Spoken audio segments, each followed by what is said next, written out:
We are super excited to have Pac-12 Conference Commissioner Teresa Gould with us as our guest on an all-new episode of Canzano and Wilner, the podcast. You guys, how you guys doing? I'm good. Teresa? Doing great. It's a beautiful day in mid-August. What is there to complain about? I love it. Complaints on my end. I love it. So you have worked at multiple athletic departments, right? You worked at Cal for a long time, interim AD at UC Davis, deputy commissioner of the Pac-12. Did you ever think you'd be commissioner of a two-team conference? I mean, this whole thing has got to be a little bit surreal in some regards, huh? I would say, John, to answer your question, I never envisioned in my 35-year career path being a Division I commissioner of a two-team conference. So I think it's fair to say this was never in the back of my mind or in my plan or in my vision. And yet I'm honestly incredibly honored to have this important responsibility. You know, people ask me a lot. As you can imagine, industry friends and colleagues ask me a lot about my decision-making process and why I'm doing it. And that answer is pretty easy for me. There's no more impactful work out there that I could be doing at this point. Yeah, I want to hit on that a little bit because, you know, you said during your introductory news conference, you would fight for the teams and for the athletes. And that seemed especially important to you. And I have to think, when you were presented this opportunity, you know, there are easier jobs, right? You've had, this is a high wire act. Was there anybody you leaned on? Was there anybody that you called and said, hey, advice for this? Or were you just so in the trenches that you said, okay, I'm going to roll up my sleeves and this is all for me? No, look, John, I'm really, really fortunate, given my long-standing tenure in this industry, to have great mentors. You know, a lot of retired athletic directors, you know, a lot of former head coaches, you know, successful head coaches that I've worked with over the years. You know, I have what I call my front row, and my front row is kind of my inner circle or my posse of people that I turn to for advice and counsel. And to a T, they all asked the same question, which was, why do I want to do it? And when I gave them my answer, they said, well, then you should do it. And for me, it was really all about, you know, the commitment that I have to student athletes and to young people and the situation that these student athletes in these programs found themselves in. And to me, it was a no-brainer. That doesn't mean it's easy. That doesn't mean the magnitude of the responsibility is not significant. But for me, it's also a tremendous opportunity to make an impact. So I got a lot of great advice and counsel, and I think they all knew me well enough to know I was probably going to say yes anyway. We are 1 year and 4 days removed from that fateful Black Friday. What stands out to you either about that day particularly, or September 1st when Cal and Stanford joined the ACC and Washington State and Oregon State were at that point left to themselves, or anything in the past year? Are there a couple of kind of benchmarks that when you look back on this whole journey, you will take with you forever? Yeah, well, I will say I will never, as long as I live, will forget August 4th, quite candidly, and where I was on that day and how it felt on that day. I just think that's something that will stay with me for a really, really long time. And of course, when everything started to unravel on August 4th, and then when Cal and Stanford ultimately made their announcements as well, my thoughts, my heart, everything kind of immediately went to the people and the people that it would impact, whether it was the 200 team members at the Pac-12 and the Pac-12 networks. Of course, first and foremost, Oregon State, Washington State, their head coaches, their student athletes, their leaders, their teams. And so, look, it was a, devastating, heartbreaking, emotionally draining thing to experience. And yet I think at this point, all of the people that have been involved in it have worked really hard to turn the page, understanding that, we have a responsibility to look to the future and kind of write the next chapter for these two institutions. But I will never forget that day. I am confident that I will never forget that day. And I will say on Friday, I think we all felt a little bit of that. There's so much now about, what direction this takes. And, I've kind of thought about some of the options you have. And I think you've talked a little bit about sort of the balance between a potential rebuild or maybe joining another conference. Where are you at with that right now? And can the right hand and the left hand both be doing those two things? Can you do that simultaneously, or do you have to kind of toggle back and forth? How do you approach that? Yeah, well, I will say it's one of the more interesting challenges that I've ever kind of tackled in my career, for sure. I'm super fortunate to have great partners on our campuses. I will say those two university presidents, those athletic directors, those communities are super supportive, and we're very much aligned. And all of our strategies, like everything that we're thinking about, everything that we're talking about, everything that we're planning for is really rooted in aligned guiding principles. And we needed to do that very early on in this process to make sure that the two institutions, my team, were really aligned on what does success look like? Whatever this outcome is going to be, and there are different scenarios of what that outcome could be, how are we going to measure that? Like, what is our North Star and what are we working towards? So we very early on in the process agreed to a set of guiding principles, and then immediately started to brainstorm and ideate around, what could the possibilities be? And I will say, I tell my team all the time, and I tell our schools all the time, we have to play this delicate balance between being patient enough to allow the right opportunities to potentially unfold and present themselves. So there is a level of patience and discipline around this. But then there's also, on the other hand, the aggressiveness that we need to have to create some of those opportunities for ourselves. So it's a little bit of both. We're certainly not sitting back, but we are kind of evaluating the landscape to see what's happening and how that might provide opportunity for us. But we're also being aggressive enough to try to create our own. We spend a lot of time from a strategy perspective, kind of evaluating how different scenarios might advance those guiding principles that we've agreed upon.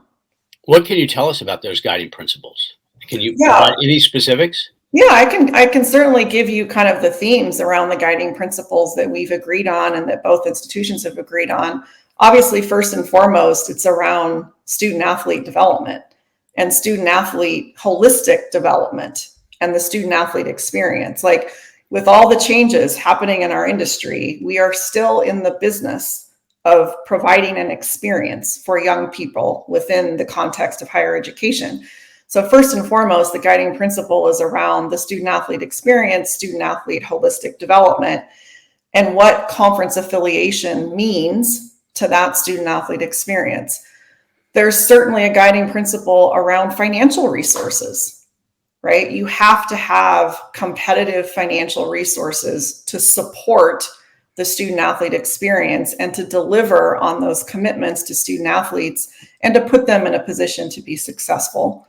Certainly, one of our guiding principles is around exposure and visibility, not only nationally, but globally. These are two global institutions that want their brand to be seen and heard around the world. We also talk a lot about fan and alumni engagement. Whatever this conference affiliation ends up being, it has to be one that creates an experience for the Oregon State and Washington State fans and alumni in those communities, and a conference affiliation that they're going to want to engage in. Teresa, I've talked about branding and marketing, and brand is one of those things that you can try to control. And the success in football and other sports, you can try to control that. You can't control your market size, but what can the conference do to help Washington State and Oregon State kind of find their identities and maximize that exposure, in the coming months?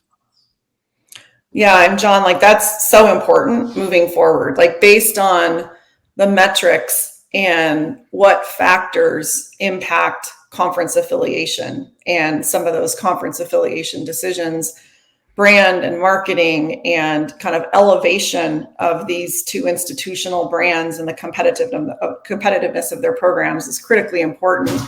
I would say first and foremost, like we have to have these programs in a position to be competitive, because what happens on the playing field is going to be important in terms of elevating those brands. But I certainly think the relationship that we have with the CW and with Fox and the television lineup that we have for football this year across both our home games and away games is incredible in terms of national linear exposure. That will certainly help. I think that our event in Las Vegas, our after hours with the Cougs and the Beavs, was certainly a great start given the attendance that we had and the buzz coming out of that. I would venture to say, I think these programs are kind of becoming America's teams, to be honest with you. I feel so much support in the community and so many people getting behind these programs. I think it's my job and the job of these two campuses collectively to develop specific strategies to illuminate these programs and promote them and elevate their brands in a way that the whole country can see, the fandom and the support and the success that we have on these two campuses. How much of their future do you think depends on winning this season, winning on the field? Well, certainly, John, winning has to be a part of it, right? Like when you think about conference affiliation and how those decisions get made, there's, an economic or a commercial aspect of those decisions, a financial aspect of those decisions.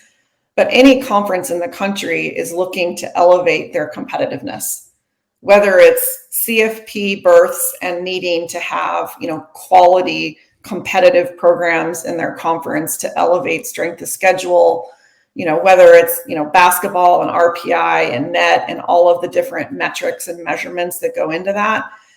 We have to keep relevant nationally competitive programs. And I certainly think both institutions are doing that. So it will definitely play a part. And to that end, I would imagine those September 14th games, rivalry games are significant. Well, absolutely. Like you've talked about competitiveness and winning, and you've talked about brand, and those games provide an opportunity for both, right? They provide an opportunity to be competitive against, top competition and also extend the brand on the national stage. That stage will include the CW and Fox, those home games. Can you speak to that TV deal, how that came together, why you thought the CW was the right call, how Fox maybe got involved with those two games that they will carry? Yeah, well, look, we were very clear on, what our goals were going into the media rights negotiations. It was really important to us, first and foremost, that we had broad national linear exposure. And we had opportunities to talk to a lot of potential partners and a lot of potential outlets. And at the end of the day, the combination of the CW and Fox were the right combination for us in terms of what we were trying to accomplish.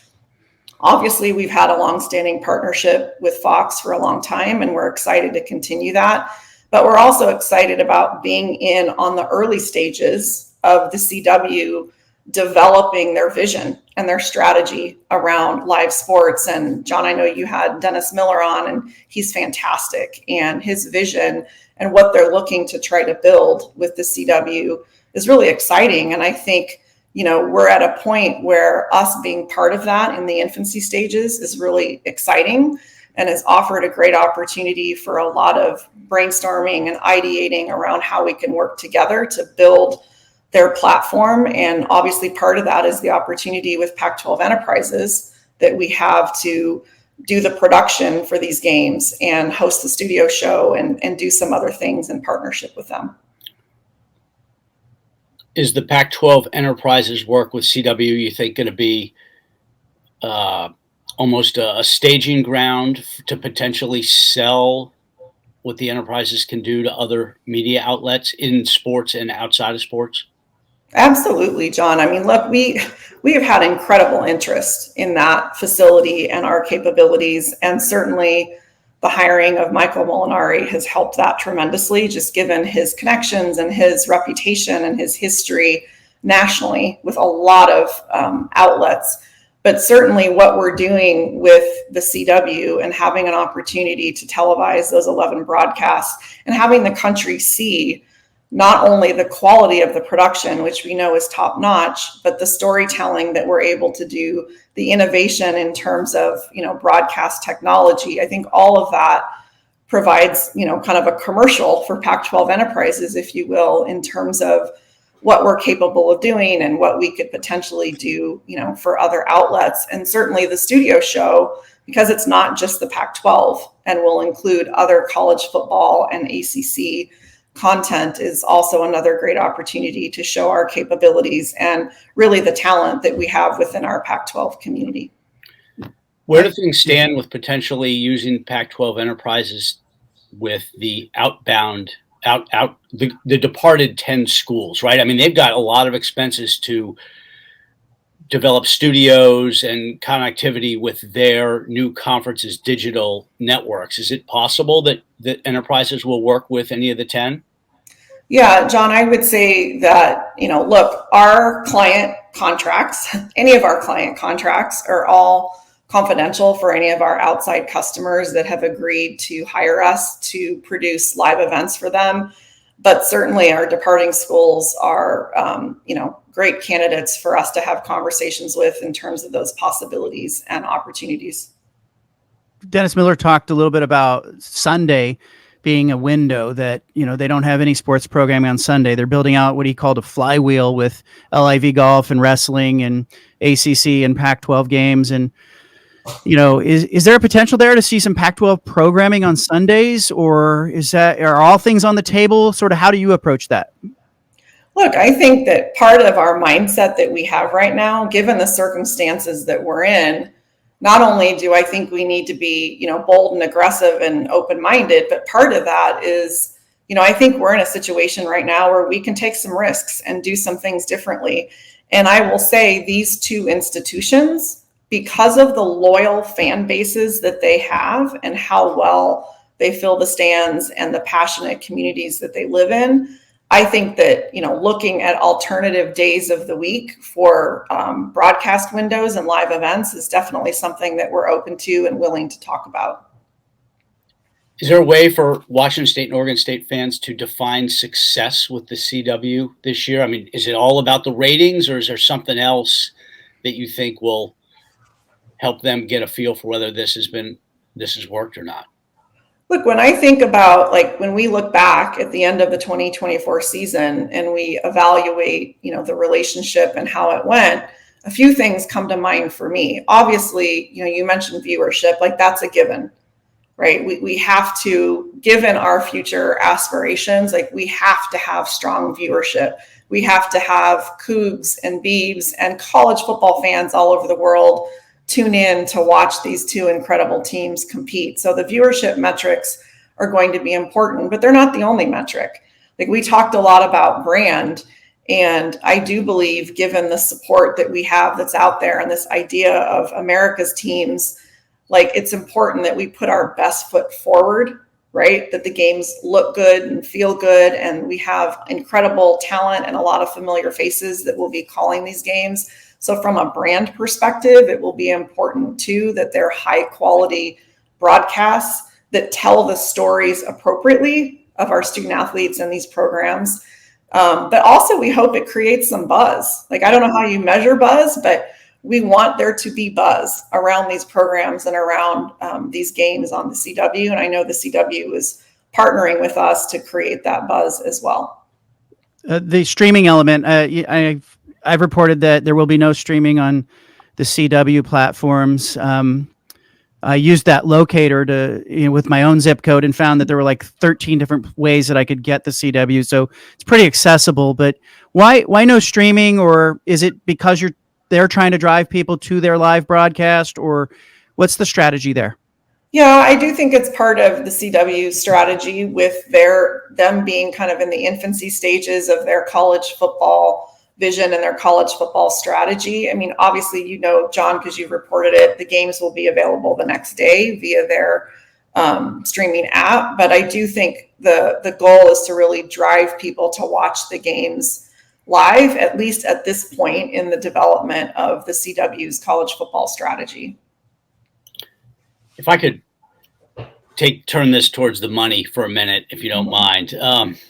So I think we have both reported, and it's been reported elsewhere, that the two schools have roughly $250 million at their disposal between what's being withheld from the 10 departed schools, Rose Bowl money, CFP money, NCAA tournament. What can you tell us about how that money, the intended use of that money between funding their athletic departments for at least 2 years, trying to rebuild the conference, do something else? Is there any insight you can give fans as to how all that money's going to be deployed? Yeah, and I appreciate you asking that question, because I know there are a lot of questions about it by our listeners and in our communities. And first and foremost, the priority with that money, most of which are normal business agreements that have been with the conference for a long time. The priority for that money is to make sure that we are continuing to support and fund these programs at the level they are accustomed to. So both of these athletic departments are used to getting a conference distribution that funds a significant portion of their athletic benefits to student athletes. So it's critical. We talked earlier about competitiveness and staying relevant. And we talked about, marketing and branding and like all the things we need to be doing this year. So our first priority is let's make sure these athletic departments have what they need to fund their athletic departments, right? The other portion of it, as is customary with the conference office, is we obviously still have an operation, right? We have, 30 or so full-time employees between Pac-12 Enterprises and Pac-12 Conference that are providing services to the 2 athletic departments, the 5 sports that are continuing in our league. So look, our priorities are, let's make sure we're distributing back as much as possible so these athletic departments can compete and stay relevant. Let's make sure we're providing, the highest level of services that they have grown accustomed to. And then there will be some of those funds that are set aside that as different scenarios emerge, that we do have some resources available to us for our strategic priorities moving forward and whatever we might need to do to support our conference affiliation strategy. I want to ask you a little bit about the rumor mill. The smoke coming out about, on social media about the Big 12, the ACC.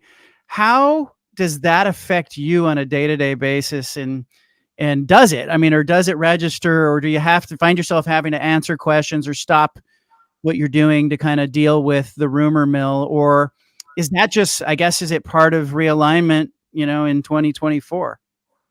Yeah, it's interesting. We're living in a different world now than we were 10 years ago, 20 years ago, what have you. And part of that is not bad. Like all of that buzz on social media and all of the interest and the rumor mill and all of that, there certainly is some value in it from the perspective of that means we have communities who care about what we're doing.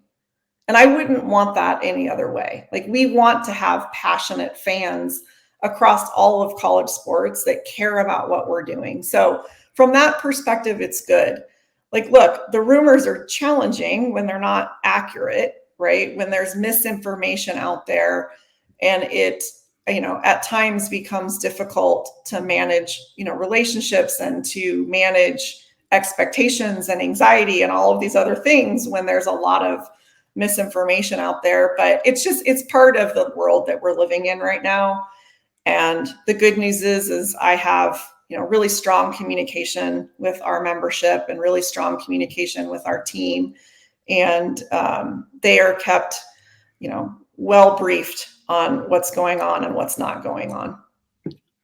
Teresa, Big 12 Media Day last month in Las Vegas, Brett Yormark was, of course, asked about further Big 12 expansion, because every commissioner gets asked about expansion at every media day. I'm really focused on the current composition of our conference. We've expanded a lot. My wife told me the other day, when you took the job, you had 10 schools, you have 16 now. And that's in a very short period of time, in less than 24 months. So we've got to make sure that as a collective group, we're reaching our potential. So I've really thought about what's the right number. I don't know if it's really about a number. I think it's about the right fit. It's about the value a potential school might or might not bring into the, bring to the conference. But right now we're focused on 16. We're focused on getting this right. And I'm really excited about our future as a 16 team. And he seemed to indicate Big 12 is pretty happy and they're focused on their 16. Where do you see the most likely strategic course for Washington State and Oregon State? Is joining the Big 12 a possibility, joining the ACC, or are things like scheduling alliances more likely in the short term? Well, look, I think right now we have a short-term imperative in terms of resolving the 2025 football schedule. We're excited about what we have in place with the Mountain West for 2024, and those are going to be amazing games against their best teams with, regional appeal and fan interest and all of that. But our short-term priority is figuring out what is in the best interest of these two programs for 2025. So we're spending a lot of time working on that right now. But again, moving forward, regardless of what that scenario is, and you mentioned a couple, John, but there are a lot of different iterations or scenarios out there. We'll continue to overturn every stone that we know of and try to create some stones we don't know of to figure out what scenarios are possible to achieve those guiding principles. And I've said this consistently, I don't think there's any foregone conclusion about what is best, because we're still evaluating what is possible. And so, to be clear, the scheduling agreement with the Mountain West, that is only for 2024, or is there an option for 25? There's an option for 2025 upon mutual agreement of both conferences. It's the Mountain West, as I spoke with some of the presidents, some of the ADs, that there were some feelings initially that Oregon State and Washington State were kind of going, we don't want relegation. And they were going, hey, wait a minute, we're helping the Pac-12 out here with this scheduling alliance.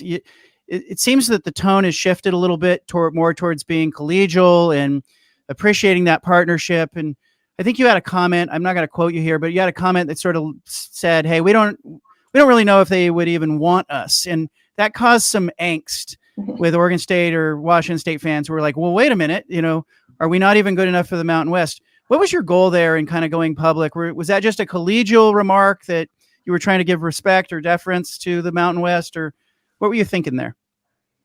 Well, just to be clear, and I want to comment first around your first part of the question and kind of the tone.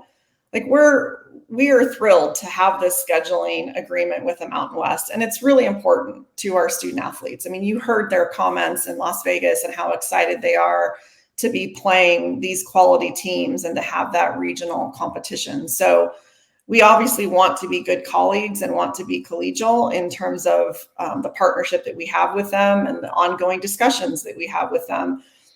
My comment in Las Vegas, John, just to be really clear, is the question that I was asked was around the level of interest that the Mountain West has in our two programs. My response was not intended to say that they don't have interest or that their interest might be diminishing. My response was more around, I don't know, you're going to have to ask the Mountain West that, meaning I'm not the appropriate person to speak on behalf of Gloria or their board or their athletic directors. So my intention, the way that it was presented and the way that I intended it were very different.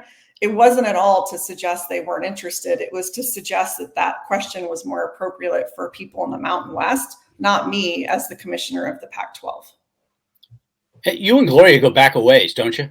We do. Gloria and I were at Cal together when I arrived in 2001. And how often are you guys in communication about strategic issues?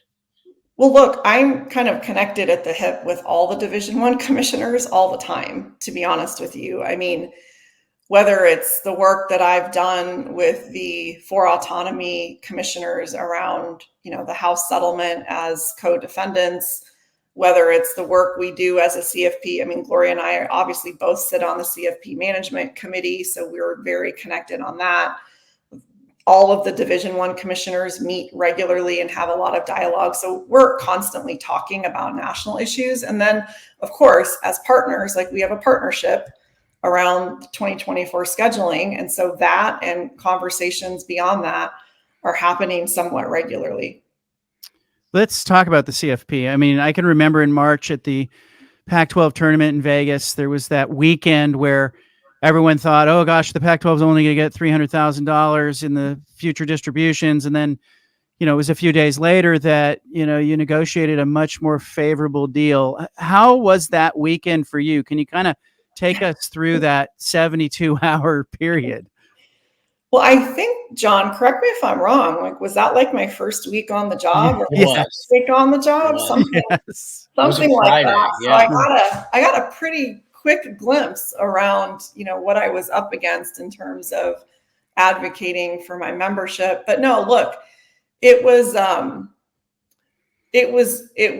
a great opportunity for me to advocate for these programs and help articulate to my colleagues at the CFP level the value that these two institutions have.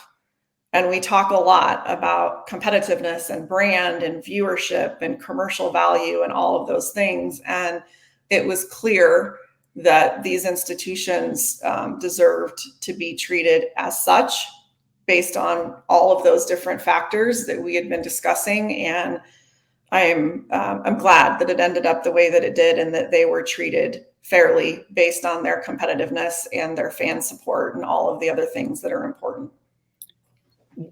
What is the CFP going to look like, you think, in 2026 and beyond? It's a great question. It's a great question, John. And look, honestly, as a leadership group at the CFP, we really haven't spent much time recently talking about that. Our focus right now, we've obviously just transitioned into a new, executive director who's phenomenal. And we're very much focused, at least in the short term. We had the media rights deal that we were working on, and now we're very much focused on the first year of the expanded playoff. And it's critically important operationally that be done really, really well at a high level. So we've been very focused on that and a lot of operational details related to the expanded playoff. I would imagine here in the next 6 months or so, we will pivot and start talking about future format, future governance, all of those things. But look, I think the group is committed to doing what's best for college football, what's best for our student athletes in terms of earning, having access based on what they've earned on the field, and also what's best for the commercial product, right? We have to continue to position college football as a product in a way to generate resources that can go back to campus and support the student athlete experience. So I think we'll be tackling the future here probably in the next 6 months. There's been a lot reported that the SEC and the Big Ten are dictating terms in the CFP, both the agreement for, the revenue distribution agreement, format, all that. Do you sense that Greg Sankey and Tony Petitti have the interest of the sport as a whole at heart? I do. I think, look, they have members that they have to respond to, just like I do. Like all of the commissioners have stakeholders and members that they have to respond to, and we all work at the direction of our members.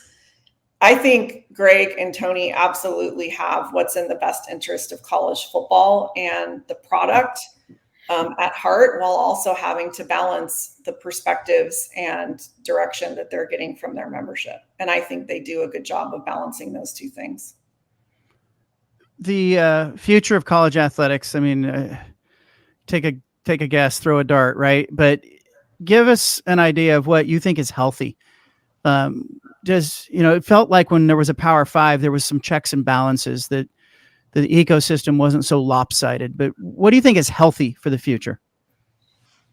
Well, I think one of the byproducts of all of this, a couple things that I think are healthy about this. I think, first of all, I think the student athlete voice and student athlete benefits being at the center of this is a good thing. Right. And look, I still have an opportunity to talk to, former student athletes all the time. I actually got a call from a former Oregon State student athlete all the way from Australia the other day, and we had this conversation. And I think the fact that we're being responsive now to what the student athletes have been saying for a long time is a healthy thing. I also think that what's in front of us in terms of the roster limits and the opportunity for additional scholarships and the revenue sharing model, I think all of this is going to force the industry to really start to think differently around the commercial enterprise, right? And I think both of you have been around higher education long enough to know that, we've been in this place where we've been kind of doing the same thing for a long time in terms of revenue generation and revenue streams. And I think what's in front of us is going to force us to think differently, force leaders in higher education, university presidents and chancellors to think differently around how we fund our athletic departments. And I think it's going to really force us to think about the commercial enterprise in a greater way than we have before. Do you mean private equity? Private capital? It could mean private capital. It could mean, look, I think we're in an industry where there's been a lot of copycat behavior. That's just the reality. What's the new best idea? And then everybody does it, right?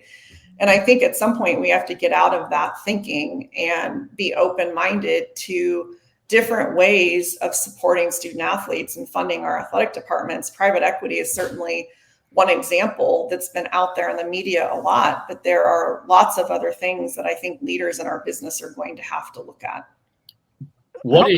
Help me with the private equity piece. Sorry, John, but is the perception is that television money is driving all of this realignment, and I think that's probably the reality. But if you open the door for private equity, does that help balance that a little bit, or does it place more emphasis on TV money because those private equity partners are looking for the exit the minute they walk in the door? Sure. And I think, look, there's private equity, and then there's outside capital and true partnerships. I think private equity in our business has kind of become a little bit of a dirty word. And at the end of the day, there's lots of outside capital in all of our communities that could be helpful to us. And not only outside capital and resources, but outside expertise that can help you build an asset in a conference that can meet the needs of our student athletes. So look, I think private capital or private equity is just one of many, many things from a funding model perspective that all conferences and institutions are going to be thinking about. Does that include the Pac-12? We are open-minded to anything that will help us better serve our student athletes.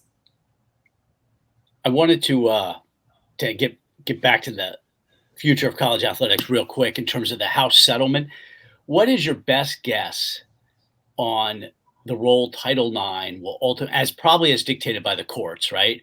What do you think is going to happen to the House settlement parameters with Title IX? Well, look, I mean, Title IX considerations and being equitable in terms of student athlete benefits is going to have to be part of the equation. Certainly when we established, the roster caps, when we were thinking about the model, that was a consideration that university presidents and athletic directors and commissioners, we all had to be cognizant of that. because of the commitment that our campuses have to Title IX and to equity. So it is going to play a really important role in terms of the models that are created in our athletic departments and how those benefits are allocated across sports and across gender. I'm left thinking, about a day in the life of Teresa Gould. Like, give us an idea of, kind of what a day in the life of the commissioner of the Pac-12 conference is like, pace, meetings. I just think most people don't know kind of what a day is like for you. Well, I would say that the pace is fast. It's a kind of a nonstop ongoing pace, but I will tell you, because you asked about meetings, John, and one of the really kind of fun, invigorating things for me is my own transition as a leader, right? And aside from those 2 years where I was the interim athletic director at UC Davis, I've been in the number 2 seat for quite some time. And so as I transitioned into this leadership role, it has prompted me and motivated me to operate differently in terms of how I spend my time. And it has been critically important for me personally to be my best and to put our conference, our institutions in the best possible position to succeed. I have to be the best version of myself. And that means not being in 12 hours of meetings a day, quite candidly. It means being really thoughtful about where I spend my time and making sure that I am freed up to have time to be on the phone, talking to my colleagues, talking to other commissioners, talking to advisors in the industry, to free up my time to be a strategic thinker. And I have found, like, you can't be a big idea person and be a strategic thinker if you're in 12 hours of meetings a day. Quite candidly, you have to be able to take a step back. But really, my time is spent, I know I mentioned this to you both before, there's kind of 3 buckets of work that I'm doing right now. There's the internal team, the 30 people that we have in our organization, creating a new culture in the Pac-12, creating new expectations with those 30 people, and most importantly, aligning everybody's work towards our desired outcomes. So there's a lot of work that's happening because we're really only 6 weeks in with this new team, right? So I spend some of my time on that and have a great team around me that are helping me with that. The second piece is what's happening nationally and what I mentioned earlier. I mean, I am connected at the hip with whether it's the other autonomy for commissioners, whether it's the Division I commissioners, NCAA staff, what have you. Like, we are in meetings often and talking a lot. And then last but not least, like, the most important piece is really membership services and membership strategy. So talking to the 2 presidents, meeting with the 2 athletic directors, and making sure that we have the services and support in place for the next 2 years to support what they need on their campus. But most importantly, to be doing the strategy work and the ideating that we need to do in regards to their future. So that's kind of how my day is divided up. I get up a lot earlier than I used to. I'm taking better care of myself than I used to. And those are all good things. So for Washington State and Oregon State fans listening and watching here, what would you say to them? They're kind of in a steady state of concern, if not panic. Yeah. Do you have any words of encouragement for them for the conference affiliation long term? Yeah, and I appreciate that question, John, because I can only imagine and I feel the weight of this responsibility in those communities. And I feel their anxiety, and I know they want answers. Like, I know they want me and Scott and Ann and Kirk and Jathy. Like, I know they want us to come out and say, this is what we're doing, and this is the plan, or this is when we're going to communicate the plan. And the reality is in order to give us the best possible opportunity for success, we cannot do that right now without undermining our ability to be successful at creating that future. I think from an encouraging perspective, like, I just want to continue to thank them for what they're doing to support the fight. Like the grit that we have in those communities, the passion we have in those communities, the fandom we have in those communities is on full display. Like right now, the entire country is watching what they're doing and what we're doing, and they matter. Like they really, really, really matter to what we're doing. So I want to continue to encourage them to use their voice and promote their programs and support their programs. And look, I feel a sense of urgency. The team feels a sense of urgency, and we're going to continue to work tirelessly until we have great news to share with them. You hit on something, Oregon State's president, Jyoti Murthy, she's been here and she's kind of lived through last August, and Kirk Schultz, president at Washington State's been here. But, Pat Chun, the AD at Washington State, he leaves. He's replaced by Ann McCoy. President Schultz will be leaving next summer. That turnover, how important is it that this team, because there's two of you, stays together and kind of, gets some stability right now between now and maybe January, February? And Kirk Schultz, the president of Washington State, mentioned that he thought that you had to pick a path maybe early next year. Do you agree with that, or is that thinking changed? I guess I'm just asking kind of what you see there from 20,000 feet. Yeah, well, first, just to your point about kind of the leadership with the two presidents and the two athletic directors, like I think we're in a fantastic space. I mean, we have just this great combination of veteran people that have been in this business for 40 years and some newcomers to college athletics, a great cross section of talents and skills that are very different. Ann and I go back 25 years in this league, so have a high level of trust.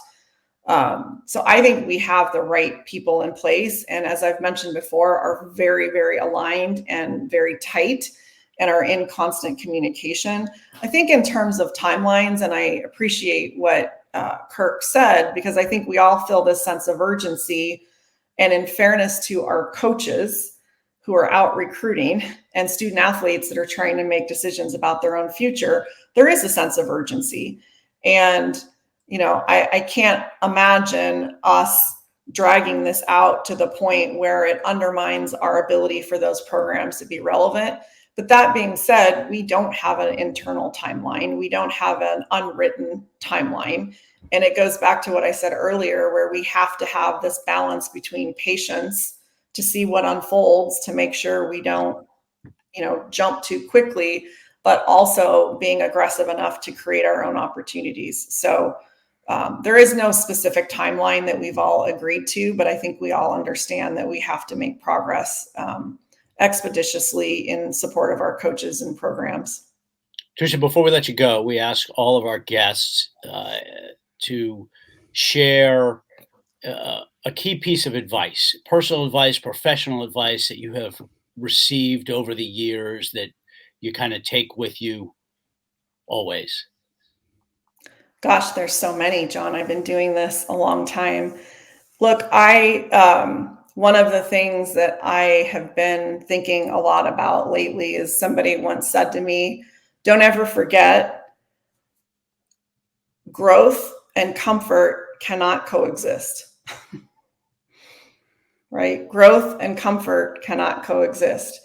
And both personally, for me transitioning into this role, and for us collectively in terms of what we're trying to do as a leadership with these two institutions and my role as commissioner, in order for us to write that next chapter, in order for us to pave that pathway, there's going to be some discomfort. And I know that the communities feel that, my team certainly feels that, but that level of discomfort is necessary in terms of the growth and the future that we want to have in front of us. Really appreciate your time. Appreciate you doing this and reaching so many of the Oregon State and Washington State fans who care so deeply about the conference. And will you get out to games? Where are you going to get out to the stadiums and be visible, or what's the plan? I definitely am getting out to at least a handful of games. We're starting to spec out my schedule now, but I think you can expect that I'll be on both campuses at least once or twice in the fall. And we'll probably try to get to some of their road games as well. And there's nothing better than that. Like being in the energy of those stadiums and the vibrancy of those campus communities is one of my favorite things to do. So I know my team and I both look forward to doing that. Teresa, thank you so much for doing this. Appreciate you. We appreciate it. Nice Great to see service both to of the you. fans. Thank you. Thank you so much. Thanks so much. Keep in touch. All right. There she goes, Jon Wilner. Let's talk about this as we download on her interview. Give me an idea. What quick takeaways? I mean, I think what jumped out at me especially was her comments that were, either taken out of context or misrepresented about the interest of the Mountain West Conference. I got a lot of Oregon State and Washington State fans who reached out to me after that and were concerned that, did something change internally and externally? I also think, her speaking to the smoke out there was interesting, and the ACC and the Big 12. I feel like, did you get the perception maybe that the Pac-12's plan is to try to just put together the best schedule they can possibly put together for next season? Yep. And then maybe punt the decision of having to realign or having to try to join a conference if that's not available immediately early next year. At least they have a football season intact. What did you make of the strategy of that? Yeah, that seems right. They didn't have a whole lot of time. The conference blew apart last summer, early fall, and you got to get a football schedule set. So they were kind of rushed, and the Mountain West was the easiest, quickest solution, right? But if you're Washington State and Oregon State thinking a little bit longer term and you want to join a power conference, you want to play against power conference schools. So it does make sense that they would, now that they have some time, that they would try to put together an even better schedule for 25 and perhaps 26, right? And certainly a better schedule with ACC, Big 12 schools is going to appeal to the CW and to Fox, right? And it kind of keeps them in the conversation when you're playing Big 12 schools on a regular basis. That helps you not be forgotten. And I can see why they would be really focused on 25. 26 is interesting, right? Because the NCAA grace period ends in the summer of 26. They could maybe seek a waiver if things are still uncertain, but they got to have a way to, if they do that, you got to have a way to pay for their athletic departments for a third year. Yeah. Yeah, and they're in that position right now with that $255 million. And I had a number of people ask me what happens to the money if, let's say they join the Big 12 or they join the ACC before the summer of 2026. And there is a deadline there in that June 30th of 26 where they have to, either be in a new conference or be at 8 teams or get a waiver. And then what happens to the money? I am told that the $65 million that they're getting from the 10 departing schools is theirs to keep, and that the NCAA tournament revenues would then revert to the schools that earned them, Arizona, UCLA, Oregon being big winners there.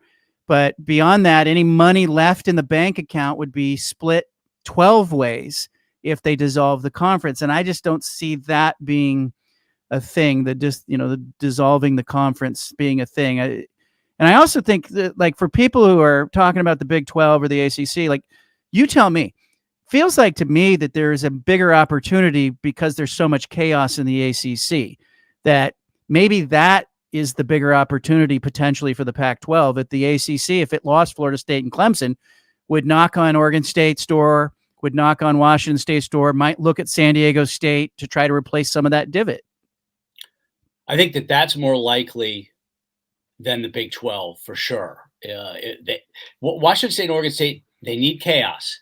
They need the ACC to kind of break apart. That's probably their best path in. And then, the ACC may be looking for more schools for not only TV windows, but to help the travel situation with Cal and Stanford, right? Because those schools are on an island much more than the Big 10 or Big 12 schools out west. Excuse me. So I kind of agree with you on the ACC front, but it's also possible that if the ACC kind of implodes, that original ACC schools will just try to reform a smaller Eastern-based conference, and in that case, Cal and Stanford might be looking to move. So, slow playing it, having the confidence and the patience there that she talked about becomes an important thing there. Look, I appreciate everyone who is watching, listening. You can find Canzano and Wilner, the podcast, on YouTube now as well. If you're watching on YouTube, subscribe. If you're listening to the audio podcast for this, make sure you're subscribed as well. Jon Wilner, we got some big guests. We got a college football season ahead. We're going to have a lot to talk about, man. I'm excited. I appreciate you doing this. Yeah, well, we got to have probably next week. We probably ought to do our predictions here, right? We got a lot to cover. Yeah. Let's get some reader questions the next couple of weeks, answer some questions from readers too. But thanks a ton for doing all the production work. All this our new platform looks terrific. Thank you for doing it. On that note, you can read me at johncanzano.com. You can read Jon Wilner at Wilner Hotline. Make sure you follow us on social media and subscribe to this podcast so you don't miss a thing.